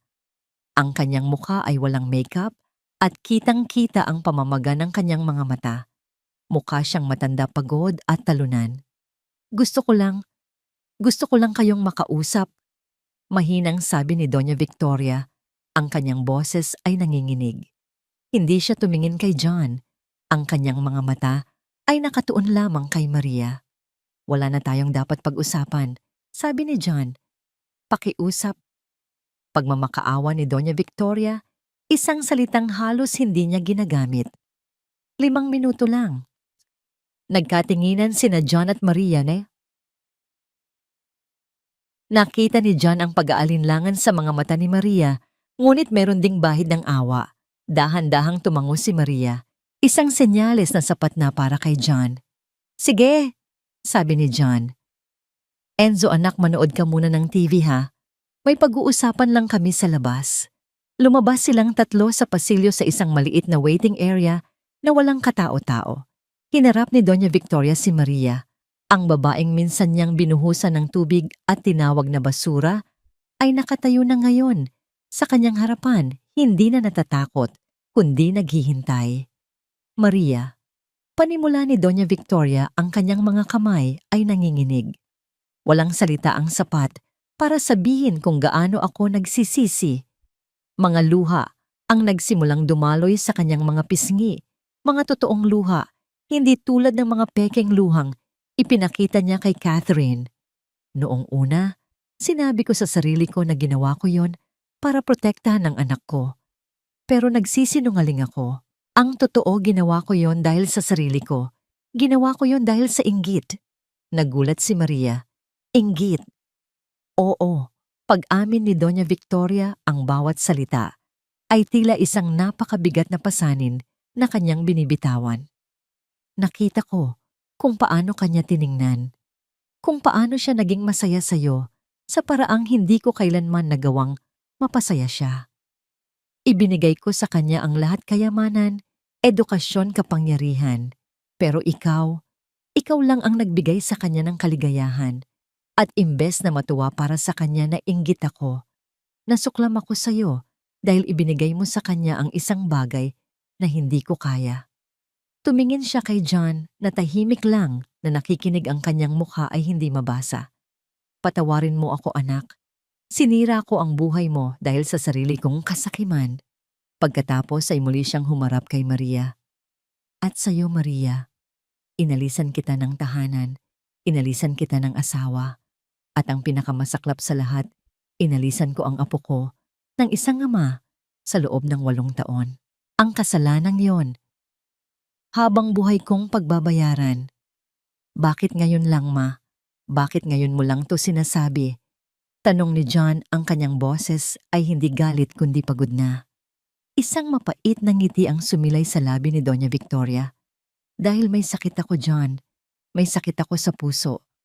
At sinabi ng mga doktor na hindi na ako magtatagal. Siguro ilang taon na lang. At sa harap ng kamatayan na pagtanto ko na mamamatay akong mag-isa. Walang nagmamahal, isang mayamang matandang babae sa isang malaking mansyon na puno ng mga mamahaling bagay pero walang laman. Ang pag-amin ay nagdulot ng bigat sa hangin. Hindi ako humihingi ng kapatawaran. Patuloy ni Doña Victoria habang nakatingin ng diretso sa mga mata ni Maria. Dahil alam kong hindi ako karapat-dapat. Ang hinihiling ko lang ay isang pagkakataon. Isang pagkakataon na makilala ang apo ko bago ako mawala. Isang pagkakataon na subukang maging isang lola para sa kanya. Ang katahimikan na sumunod ay nakabibingi. Si John ay nakatingin kay Maria. Alam niyang ang desisyon ay hindi na sa kanya. Ang babaeng sinaktan ng babaeng itinaboy ang may karapatang magbigay ng hatol. Tinitigan ni Maria si Doña Victoria. Nakita niya ang isang babaeng nawalan na ng lahat ng kapangyarihan ng pagmamataas. Ang natira na lang ay isang nagsisising kaluluwa na humihingi ng kapayapaan. Naalala niya ang sarili niyang 8 taon ng paghihirap, ang bigat ng galit at takot na kanyang pinasan. Huminga siya ng malalim. Ang pagpapatawad ay hindi ibinibigay dahil ang isang tao ay karapat-dapat. Mahinang sabi ni Maria, inuulit ang mga salitang minsan niyang sinabi kay John. Ibinibigay ito para sa sariling kapayapaan. Tumingin siya sa matanda. Maari kitang patawarin sa mga ginawa mo sa akin. Sabi niya, at sa mga salitang yon, naramdaman niya ang isang malaking bigat na nawala sa kanyang dibdib. Pero ang tiwala ay ibang usapan. Kailangan mong patunayan na karapat-dapat ka sa tiwala ng anak ko. Kailangan mo itong pagtrabahuhan. Ang mga mata ni Doña Victoria ay nanlaki sa gulat at pagkatapos ay napuno ng labis na pasasalamat. Tumango siya ng paulit-ulit. Gagawin ko? Halos pabulong niyang sabi. Gagawin ko ang lahat. Salamat. Salamat, Maria. Hindi ito isang masayang pagtatapos. Hindi ito isang biglaang paghilom ng lahat ng sugat. Ngunit ito ay isang simula. Isang maliit at nanginginig na hakbang palayo sa madilim na nakaraan at patungo sa isang posibleng mas maliwanag na hinaharap. Ang pagkatalo sa charity ball ay isang malaking dagok sa ego ni Catherine Torres. Hindi lang siya napahiya, ginawa siyang katawa-tawa. Ang video ng kanyang pagkabasag ay naging isang meme sa kanilang sirkulo. Mula sa pagiging isang it girl ng alta sosyedad, siya ay naging isang wet girl. Ang galit niya ay lumago mula sa isang maliit na apoy hanggang sa isang nagngangalit na impyerno. Kung hindi niya makukuha si John, sisiguraduhin niyang walang sinuman ang makikinabang dito. Sisirain niya hindi lang si Maria, kundi pati na rin ang reputasyon ni John. Sa loob ng isang linggo, ginamit niya ang kanyang pera at impluwensya. Nag-hire siya ng isang private investigator para halungkatin ang nakaraan ni Maria. At dahil ang buhay ni Maria, sa loob ng 8 taon ay isang bukas na libro ng kahirapan, madali itong nahanap.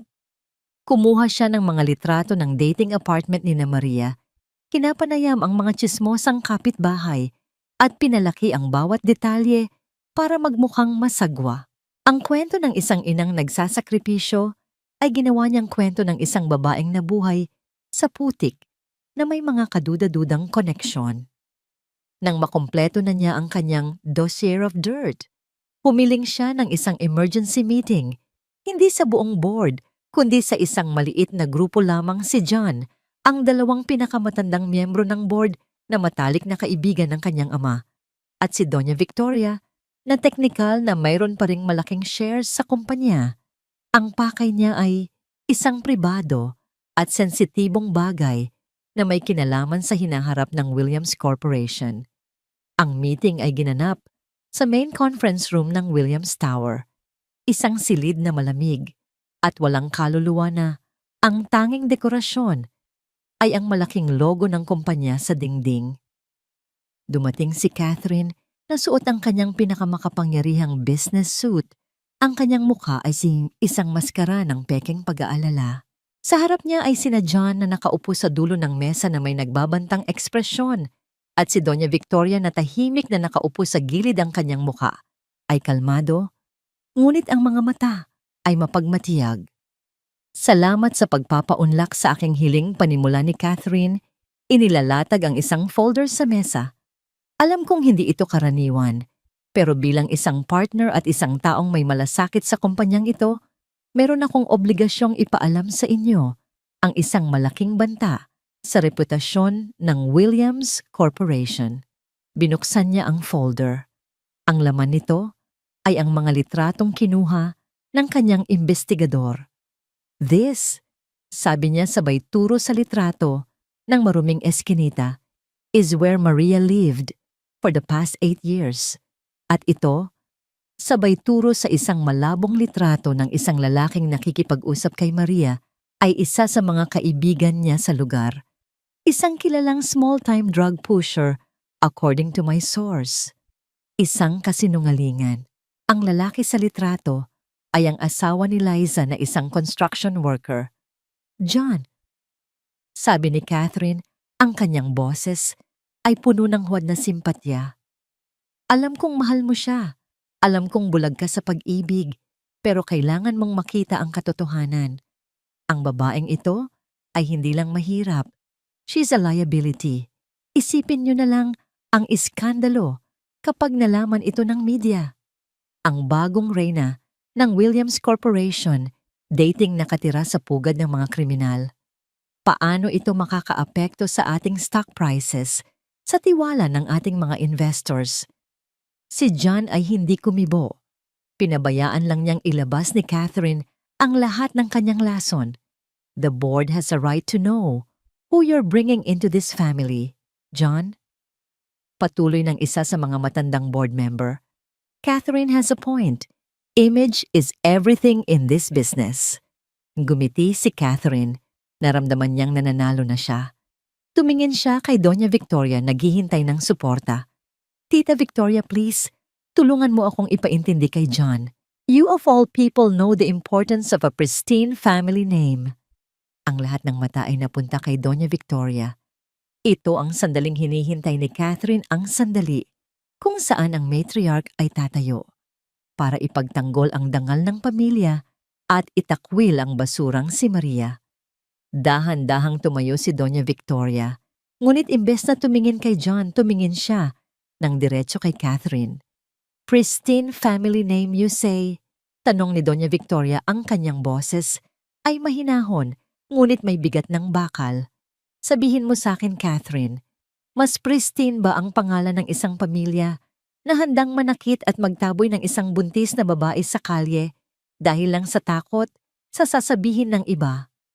Natigilan si Catherine. "Tita, what are you saying?"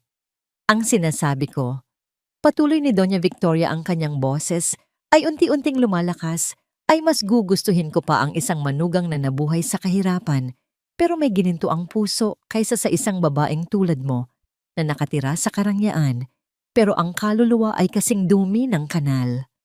Napatayo si Catherine sa gulat. "How dare you? How dare you?" Ganti ni Doña Victoria. Ang kanyang boses ay umalingaw-ngaw na sa buong silid.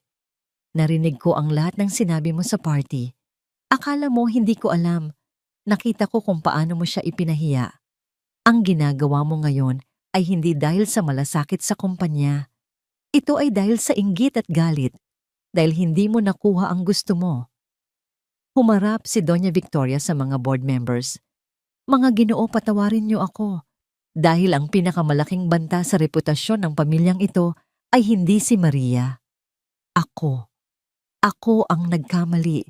Ako ang naging malupit. At si Maria ang biktima ng aking pagmamataas." Habang nagsasalita si Doña Victoria, bumukas ang pinto ng conference room. Pumasok si Liza, ang kaibigan ni Maria mula sa Quiapo. Inimbitahan pala siya ni John. Siya si Liza, pakilala ni John, ang tumulong kay Maria sa loob ng 8 taon. "Liza, maaari mo bang ikwento sa kanila kung anong klaseng tao si Maria?" Nanginginig, ngunit buo ang loob. Ikinuwento ni Liza ang lahat. Kung paano nagtrabaho si Maria sa 3 iba't ibang pagkakakitaan: paglalabada sa umaga, pagtitinda ng kakanin sa hapon, paglilinis ng bahay sa gabi, para lang may maipakain at maipanggamot kay Enzo. Kung paano niya isinubo ang sariling pagkain sa anak kapag kulang ang kanilang pera. Kung paano, kahit sa gitna ng kahirapan, ay hindi siya gumawa ng masama. "Ang lalaki sa litratong yan," sabi ni Liza sabay turo, "ay ang asawa ko po, construction worker. At kaya sila nag-uusap dyan ay dahil humihingi ng tulong si Maria na ayusin ang tumutulong bubong namin, kahit ang sarili niyang bubong ay butas-butas din." Ang bawat salita ni Liza ay isang sampal sa kasinungalingan ni Catherine. Nang matapos si Liza, tumayo na si John. "Mayroon pa ba kayong gustong malaman?" tanong niya sa lahat. Walang umimik. Lumapit si John kay Catherine. Ang kanyang mukha ay kalmado na, ngunit ang kanyang mga mata ay kasing lamig ng yelo. "Catherine, as of this moment, Williams Corporation is terminating all its existing and future projects with Torres Land Development." Formal niyang anunsyo. "Your access to this building is hereby revoked. Security will escort you out." Ang mukha ni Catherine ay namutla. "You can't do this, John, the Torres family." "I just did," putol ni John. "You tried to destroy the mother of my child. You tried to destroy my family. You thought you could use my company as a weapon, but you forgot one thing." "And what's that?" Nanginginig na tanong ni Catherine. "I am this company," sagot ni John. "Now get out." Walang nagawa si Catherine. Habang sinusundo siya ng security, ang kanyang pagmamataas ay gumuho. Tinalikuran siya ng lahat. Sa huling pagkakataon, tumingin siya kay Doña Victoria na nakatingin sa kanya, hindi na may galit, kundi may awa. Nang maisara na ang pinto, isang mabigat na katahimikan ang bumalot sa silid. "Salamat, Ma," sabi ni John sa kanyang ina. Sa unang pagkakataon, sa loob ng maraming taon na may sinseridad, ngumiti si Doña Victoria, isang ngiting malungkot ngunit totoo. "I'm just fixing what I broke, son. It's a long way to go, but it's a start." Lumipas ang 6 na buwan. Ang iskandalo sa Williams Corporation ay unti-unting humupa na palitan ng mga bulungan ng paghanga sa paninindigan ni John. Ang Torres Land Development ay dumanas ng malaking pagkalugi, isang paalala sa mundo ng negosyo na ang reputasyon ay kasing halaga ng kapital. Ngunit sa loob ng mansyon ng mga Williams, ang mga pagbabago ay mas tahimik ngunit mas makabuluhan. Ang malamig at malawak na mga pasilyo ay napuno na ng mga halakhak ng isang bata. Ang mga laruan ni Enzo ay madalas na nakakalat sa sahig ng sala at sa halip na ikagalit si Doña Victoria pa mismo, ang pumupulot nito ng may ngiti. Si Enzo sa ilalim ng tuloy-tuloy na gamutan at masusing pag-aalaga ay lumakas ng husto. Ang dati niyang maputlang balat ay may kulay na, ang kanyang mga mata ay puno ng sigla at ang kanyang enerhiya ay tila walang katapusan. Nagsimula na siyang mag-aral sa isang mabuting eskwelahan at sa unang pagkakataon sa kanyang buhay, naranasan niyang magkaroon ng mga kaibigan. Si Doña Victoria ay naging isang lola. Tuwing linggo siya ang nagsusundo kay Enzo mula sa bahay ni John. Magkasama silang mamamasyal sa parke, kakain ng ice cream o manonood ng mga lumang pelikula sa kanyang home theater. Ang dating matigas at malupit na matriarch ay natutong maging malambing. Sa piling ng kanyang apo, natagpuan niya ang isang uri ng pagmamahal na dalisay at walang kondisyon, isang bagay na ipinagkait niya sa kanyang sarili sa loob ng maraming taon. Ang ugnayan nila ni Maria ay unti-unti ring naghilom. Hindi na sila nag-uusap tungkol sa masakit na nakaraan. Sa halip ang kanilang pinag-uusapan ay ang kalusugan ni Enzo, ang mga grado nito sa eskwela at ang mga munting tagumpay nito araw-araw. Si Maria naman ay namumukadkad. Sa tulong ni John, nag-enroll siya sa isang online course sa architecture sa isa sa mga pinakamagaling na unibersidad. Sa gabi kapag tulog na si Enzo, abala siya sa kanyang mga drafting table at blueprints. Ang pangarap na minsan niyang ibinaon sa limot ay unti-unti niyang binubuhay muli. Hindi na siya ang babaeng takot at walang imik. Nahanap na niya ang kanyang boses, hindi sa pamamagitan ng pagsigaw, kundi sa pamamagitan ng tahimik na pagtupad sa kanyang mga pangarap. Isang hapon, habang naglalakad sila sa dalampasigan ng isang pribadong beach resort sa Batangas, pinanood nila si Enzo na masayang nagpapatakbo ng saranggola kasama ang kanyang Lola Victoria. Ang araw ay papalubog, nag-iiwan ng kulay kahel at rosas na marka sa kalangitan. Masaya siya, sabi ni Maria habang nakasandal ang kanyang ulo sa balikat ni John. Tayong lahat, sagot ni John habang hinahawakan ng mahigpit ang kamay ni Maria. Salamat sa'yo. Dinala ni John si Maria sa isang mataas na bahagi ng resort, isang burol na tanaw ang buong karagatan. Sa gitna ng burol may isang lote na walang nakatayo. Anong lugar to? Tanong ni Maria. Ngumiti si John. Mula sa kanyang bulsa, kinuha niya ang isang nakarolyong papel. Inilatag niya ito sa damuhan. Ito ay isang blueprint. Isang blueprint ng isang magandang bahay, moderno, may malalaking bintanang salamin at isang malawak na terasa na nakaharap sa dagat. Ito ang simula, sabi ni John. Pero hindi kumpleto, may kulang. Anong kulang? Nagtatakang tanong ni Maria. Tumingin si John sa kanya, ang kanyang mga mata ay puno ng pagmamahal. Kulang ng puso, kulang ng isang tunay na arkitekto. Gusto kong ikaw ang tumapos nito, Maria. Gusto kong ikaw ang magdisenyo ng bawat sulok ng magiging tahanan natin. Isang tahanan na hindi gawa sa yaman, kundi gawa sa pangarap. Naluha si Maria. Ito ay higit pa sa isang bahay. Ito ay isang pagkilala sa kanyang pagkatao, sa kanyang talento. John! Ngunit hindi pa tapos si John. Dahan-dahan siyang lumuhod sa damuhan sa harap ni Maria. Mula sa kanyang bulsa, kinuha niya ang isang maliit na asul na kahon. Pagbukas nito, isang simpleng singsing na may isang maliit na diamante ang kumislap Sa ilalim ng papalubog na araw, hindi ito magarbo, hindi ito malaki. Ito ay simple at totoo. Maria, panimula niya ang kanyang boses, ay nanginginig sa emosyon. 8 taon na ang nasayang sa atin. 8 taon ng sakit at pag-iisa. Pero ang 8 taon na iyon ang nagturo sa akin kung ano ang tunay na mahalaga. Hindi ang pera, hindi ang pangalan, kundi ito ikaw at si Enzo. Huminga siya ng malalim. Hindi ako mangangako ng isang perpektong buhay. Hindi na ako mangangako ng isang palasyo. Ang tanging maipapangako ko ay ang puso ko, ang katapatan ko, at ang bawat araw ng nalalabi kong buhay. Maria, pakasalan mo akong muli. Hayaan mo akong itama ang lahat ng pagkakamali ko. Hayaan mo akong maging asawa mo at ama sa anak natin sa paraang nararapat. Ang mga luha ni Maria ay malayang dumaloy, mga luha ng saya, ng pagpapatawad ng isang pusong sa wakas ay buo na. Oo, bulong niya.